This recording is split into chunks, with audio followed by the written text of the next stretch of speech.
अरे पर्र sultana mamı.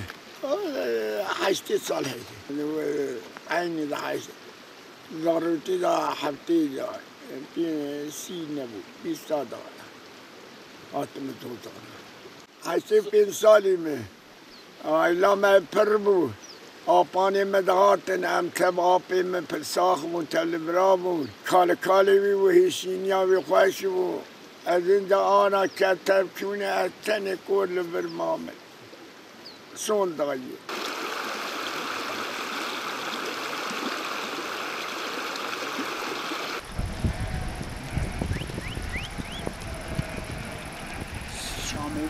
دوزنوانی پربورتی عبابونی کسک نمایی از قزل خادمن از تن واحد ماما جه حرکت ماما یوسفی رحمت که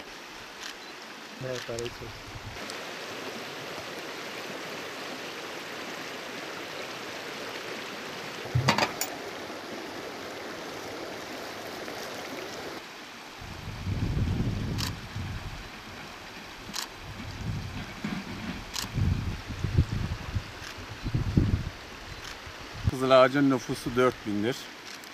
Eskiden 20, 30, 35 gibi aile yaylaya çıkardı. Hayvancılıkla uğraşırdı.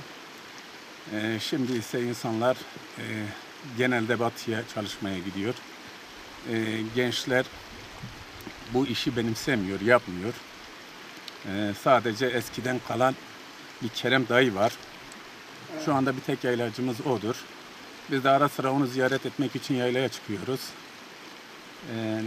Umudumuz odur ki gençlerin de bu kültürü bırakmaması, bunu devam ettirmesi. Diyeceklerim bu kadar.